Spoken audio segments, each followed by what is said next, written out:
Arba, teman perjalananmu menuju hidup bermakna. Tadi kita highlight dulu ini sebelum kita lanjutkan ya. Nah, jadi 3 hal ini.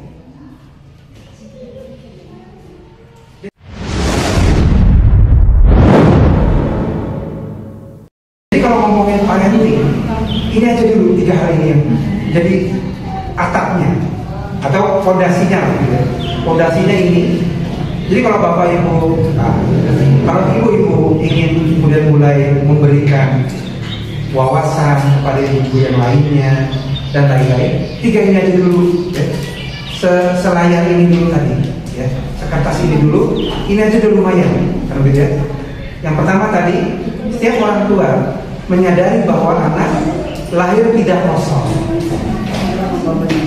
sudah membawa benih fitrah ya, sudah membawa benih fitrah ya. Pakai wasaka bibi hanifah fitrah Allah lagi patron nasalaika la tabdil li khalqillah zalika dinul qayyim ya. Dan berjalanlah atau hiduplah menurut fitrah Allah ya, yang telah Allah sampaikan kepada kita semua ya. Maka Allah telah menitipkan pada setiap ruh fitrahnya kan gitu ya. Lalu diperkuat tadi kullu mauludin yuladun ala fitrah, bahwa setiap bayi lahir itu dalam keadaan fitrah ya. Arba, teman perjalananmu menuju hidup bermakna. Ini sudah membawa benih-benih untuk ditumbuhkan. Fitrah keimanannya sudah ada ya. Orang tua tinggal menumbuhkan, bukan memaksa, bukan memarahin, bukan mendoktrin, tapi tinggal memberikan kehangatan di rumah. Bahasanya kehangatan ya, isinya ada itu semua. Ada kelekatan emosional ya. Tadi ada kisah, ternyata anak justru nggak cerita sama orang tuanya ketika sudah dewasa, mungkin sudah menstruasi, mungkin takut dimarahin, mungkin bingung, mungkin nggak biasa terbuka dan lain-lain. Pasti kehangatannya kurang, gitu ya. Keterbukaannya kurang, ya. Padahal orang tua itu tugas utamanya yang tarbiyah tadi, ya. Jadi ada kelekatan emosional, ya. Ada suasana kesolehan, ya. Suasana kesolehan, bukan suasana marah-marah, bukan suasana militer, gitu ya. Bukan suasana terlalu entertainment, ya. Terlalu happy terus, bukan juga. Karena kita ingin mendidik anak soleh, maka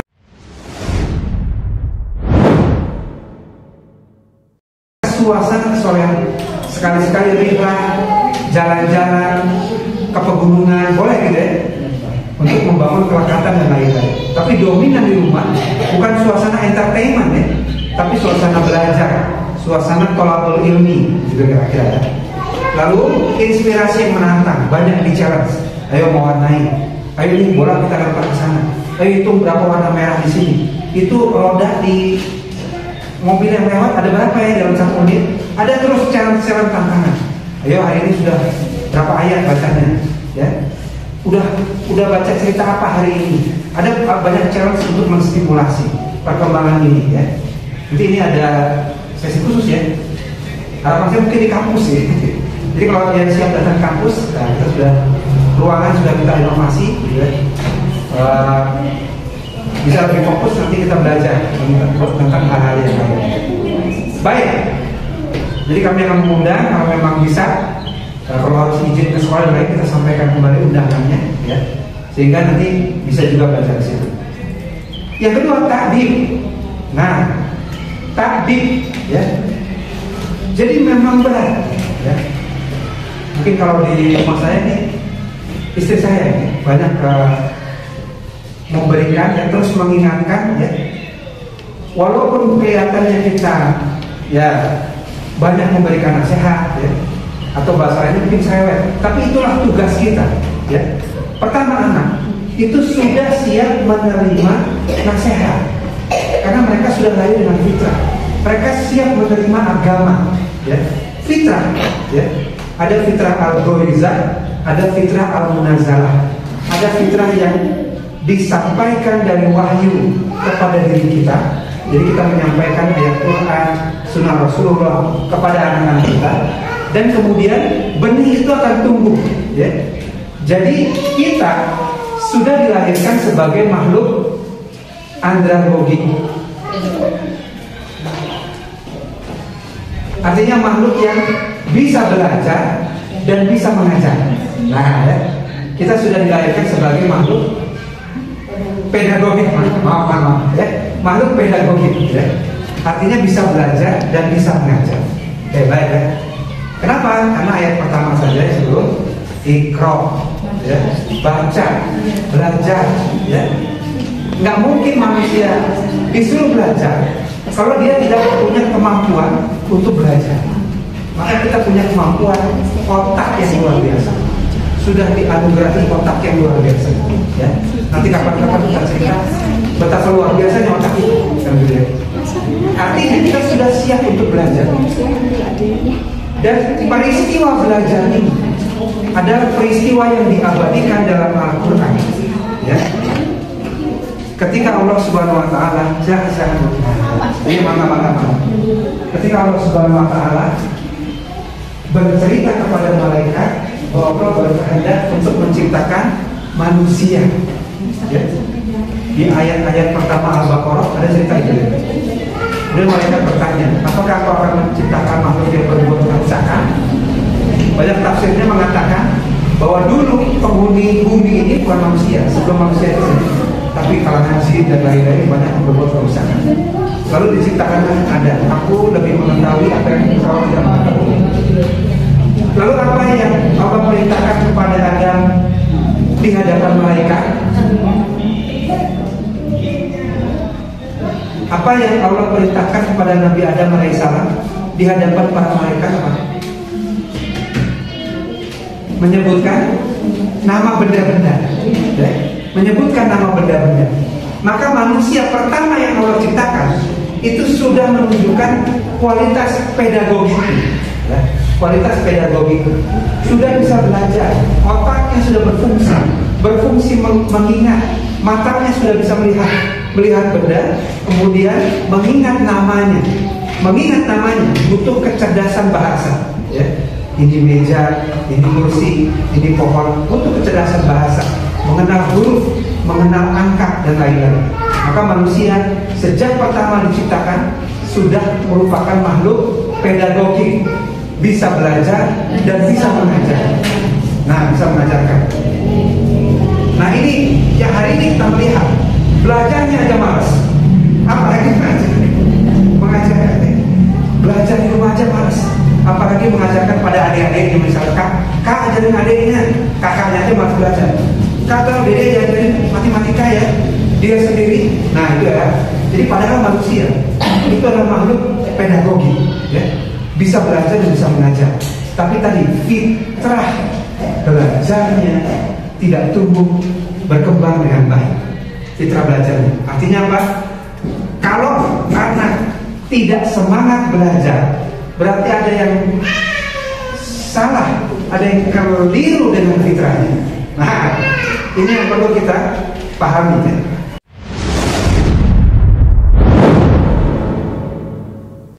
Kalau anak tumbuh menjadi anak yang gak suka belajar, fitrahnya perlu diperbaiki dulu, ya. Kita telusuri apa yang terjadi sehingga fitrah belajarnya, gairah belajarnya tidak tumbuh dengan baik. Ada sesuatu nih, nah, ya. Nanti kita lihat ada tools-toolsnya untuk melihat apa nih yang terjadi. Kok dia gairah belajarnya menurun? Padahal anak atau manusia lahir sebagai makhluk pedagogik, makhluk yang sejatinya selalu senang untuk belajar, punya curiosity, rasa ingin tahu yang besar. Nanti kita selidiki apa yang terjadi pada fitrah belajarnya tersebut. Ada pengalaman masa kecilkah? Ada pengalaman dibentak-kah? Ada pengalaman traumatikah? Dan lain-lain. Sehingga fitrah belajarnya menurun, tidak antusias dalam belajar. Yang logikanya dia harus antusias untuk belajar, plus perlu antusias untuk mengajar. Kenapa? Karena ada kita manusia yang rugi disebutnya kalau kita tidak watawasau bil haq, watawasau bis sabr. Kalau tidak saling mengajarkan, saling mengingatkan, saling menasehati. Nah, dalam kesabaran. Nah, jadi manusia rugi kalau dia tidak belajar dan tidak saling mengajarkan. Rugi, ya. Wal as. Nah, inna insana lafi khusr. Nah, ya. Baik. Jadi itu, ya. Nah, sekarang agar kita mampu ini, nah, orang tuanya dulu kan yang harus tumbuh berkembang dengan baik, ya. Yang harus tumbuh berkembang dengan baik. Orang tuanya dulu yang harus berilmu dengan baik, sehingga nanti bisa mendampingi akhir baliknya anak. Nah, ya. Ini ya. Ini nanti masih selanjutnya yang agak detail. Tapi intinya adalah ini, bahwa peta perjalanan hidup manusia secara umum di Islam hanya dibagi dua. Ini sebelum pemuda dan sesudah pemuda, atau sebelum dewasa dan sesudah dewasa, sebelum mukallaf atau sesudah mukallaf. Nah, sebelum mukallaf ini dibagi lagi, paling tidak dari sini mundur ke sini ke 10 tahun. Jadi ada tahapan 10 sampai 14 tahun. Tahapan paling penting menyiapkan keakhirabalikan adalah 10 sampai 14 tahun. Karena di sini anak sudah mulai boleh diperintah-perintah. 10 sampai 14 atau 15 tahun. Kenapa? Karena pada 10 tahunlah kita baru diperintahkan untuk sholat. Rasul mengajarkan perintah sholat dimulai dari umur 10 tahun. Artinya sebelum 10 tahun gak usah terlalu banyak perintah-perintah. Anak bermain, ya. Jadi dibersamai, bukan diperintah, ya. Kalau beresin mainan, dibersamai beresin mainannya, ya. Bukan banyak diperintah-perintah instruksi, gitu kan. Kalau kita ingin dia sholat, dibersamai sholatnya, ya. Jadi nanti pada keumuman perintah-perintah itu 10 sampai 14-15 tahun, ya. Kenapa? Disinilah otak baru mulai berkembang, ya. Ketika 3 tahun, 4 tahun sudah terlalu banyak diperintah-perintah, sudah suruh yang laki-laki 4 tahun sudah suruh di masjid, misalnya gitu ya. Padahal baru 4 tahun sudah diwajibkan pakai kerudung yang 5 tahun dan lain-lain. Ini belum saatnya dulu. Takutnya menjadi pengalaman yang traumatis atau menekan, ya. Padahal ajaran Rasulullah saja 10 tahun baru diajak sholat. Tapi disinilah sangat penting, sehingga 15 tahun nanti anak sudah sholat secara mandiri, nggak perlu diurus-urus. Ini maka periode parenting paling penting, 10 sampai 14 tahun. Menyiapkan anak untuk sudah menyadari kewajiban sholatnya, menyadari keakhir-balikannya, kan gitu ya? Menyadari kemukalafannya, menyadari argo pahala dan dosa sudah mulai dicatat oleh mereka, ya. Maka para ulama sepakat, nah ya, kalau anak sebelum akhir balik meninggal dunia itu insya Allah masih fitrah, ya, masih bersih, gitu kira-kira. Ini pencatatan dimulai dari sini, ya.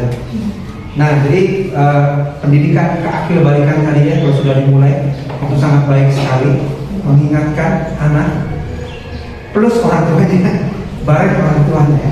Karena tadi suasana kesolehan yang sampai di sekolah soleh, nah sampai rumah, nah nggak sama frekuensi, frekuensinya nggak sama.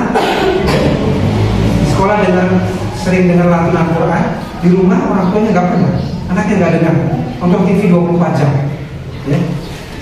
Sinetron 24 jam. Jadi beda vibes-nya kalau anak-anak sekarang. Ini frekuensi sama kan, ya. Di rumah sore, di sekolah sore, jadi sama tuh vibes-nya, gitu kira-kira, ya. Sehingga tumbuh ini, ya. Jadi menuju akhir baliknya tidak akan terlalu berat. 10-14 tahun dia menyiapkan, ya. 10-14 tahun dia menyiapkan ini. Plus menyiapkan apa? 10-14 tahun itu menyiapkan bakat, temukan bakatnya. Nah, ya. Temukan bakatnya. Jadi anak senangnya apa, ya. Jadi kan kalau sekarang itu kan masuk SD disarankan umur berapa? 7, ya. Disarankan umur 7, ya. nggak apa-apa, bagus ya.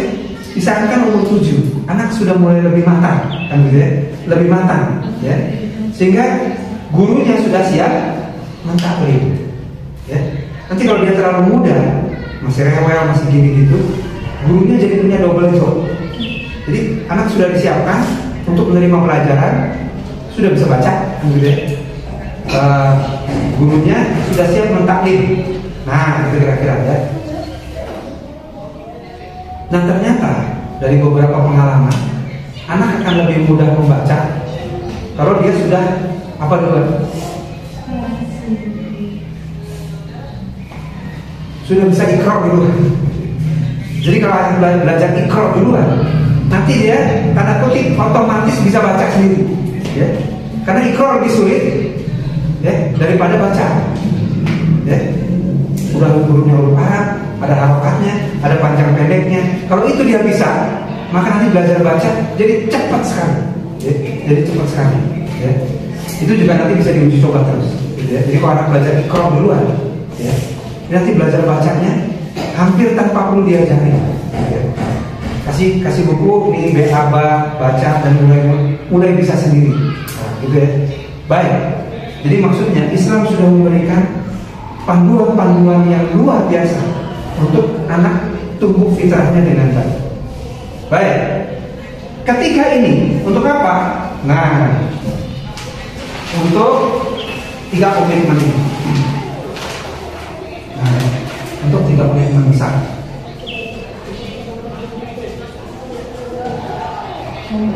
Nah, ya, ini modulnya saya masih di penerbitan ya, saya lagi nulis bukunya. Mudah-mudahan segera terbit, ya. Yang pertama, anak tumbuh penuh komitmen dengan keimanannya.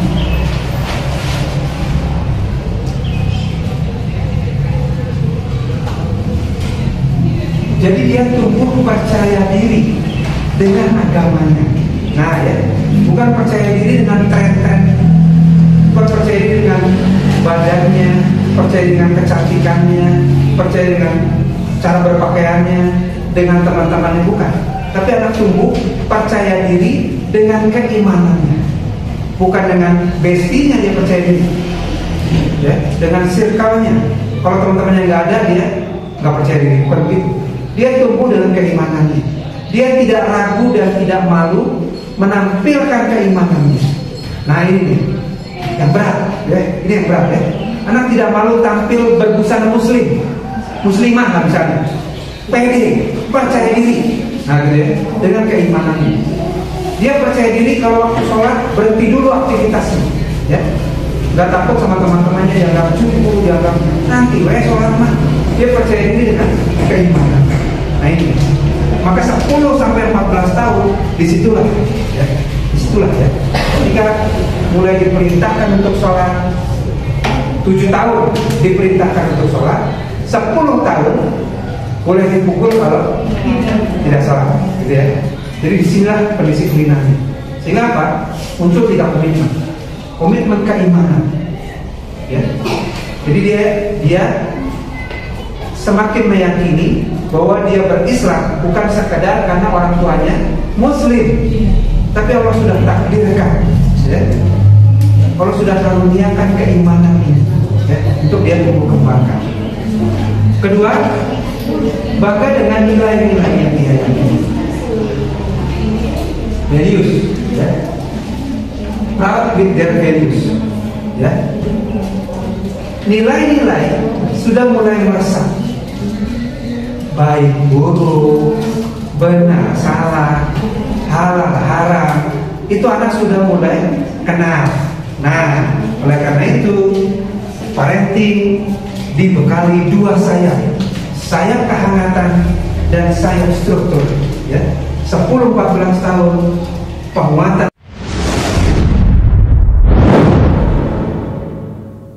akidah, ibadah, al-hal, aturan, norma-norma, ya. 15 tahun dia sudah siap terbang dengan sayapnya, seimbang, gitu ya. Mandiri, gitu ya. Tidak mudah, ya. Butuh perjuangan kerja keras dan bukan orang tuanya sendiri. It takes a village to raise a child. Rame-rame. Ketika dia melihat teman-teman sebayanya sama-sama komitmen dengan keimanannya, sama-sama komitmen dengan nilai-nilainya, maka insya Allah dia berada di circle atau di lingkungan yang benar. Nah, di lingkungan yang benar ya, akan tumbuh baik dan berkelanjutan. Nah, ini dia. Keberhasilan parenting adalah ketika keyakinan akan keimanannya, akan nilai-nilainya ini tumbuh berkelanjutan. Tadi akhir balik kita gas pengasuhan, 16 tahun dia baik, 17 tahun dia baik, 18 tahun mulai lemah, 19 tahun hilang. Nah, artinya tidak berkelanjutan. Pada menuntut ilmu, itulah kewajiban sampai akhir hayat. Thalabul ilmi fardhatun 'ala kulli muslimin. Sampai seterusnya. Maka keberhasilan parenting ketika anak terus semangat belajar, memperbaiki diri. Nah ini, maka nanti dibangun pola-pola yang mendorong mereka haus ilmu. Ini ilmunya apa ya? Boleh nggak ini? Oh, saya baca dulu, saya cari tahu dulu dari lagi, saya pelajari dulu ya sebelum ambil keputusan dan lain-lain. Ini semangat belajar yang berkelanjutan. Nah, ya, ini yang kita coba dorong. Ya. Jadi 15 tahun dia pengen nyari buku sendiri, pengen nyari ilmu sendiri. Ya. Nanya sama orang tuanya, saya pengen datang ke seminar ini dong, saya pengen belajar ini dong, mulai ikut kursus ini nggak, beliin buku ini dong, dan lain-lain. Keinginan belajar yang terus menerus. Nah ini yang terus dibersamai oleh orang tuanya. Ya. Jika apa? Jika orang tuanya juga senang belajar, jika suasana kesolehan terus terbangun, nah, terus terbangun. Ya. Tentunya kami sendiri, saya dan istri juga belum sempurna. Ya. Anak kami 5, ya, dari mulai yang udah lulus SMA sampai yang kecil di situ. Tentu terus tahap-tahap ini dikawal terus. Ya. Jika ketika anak lulus SD itu udah 13 tahunan, kalau tadi masuknya 7 tahun. Ya. Harapannya dia sudah mulai bisa menentukan pengennya kemana. Nah, gitu ya, pengennya kemana? Ya, hati-hati. Banyak orang tua menjadi toksik karena terlalu memaksakan kehendak. Ya. Pokoknya kamu jadi dokter, kamu jadi insinyur. Ya. Ingat bapak ini dokter, kamu jadi tentara. Hati-hati, karena setiap anak lahir dengan nanti belum kita bahas secara detail, dengan fitrah bakat yang luar biasa, yang berbeda-beda antara satu anak dengan anak yang lain. Ya. Yang berbeda-beda antara satu anak dengan anak yang lain. Oke, kita balik dulu ya. Nah, oke. Kita balik dulu. Boleh sambil snack, boleh merapikan catatannya, ya. Nah, boleh juga kalau ada pertanyaan, nanti kita lanjutkan. Arba, teman perjalananmu menuju hidup bermakna.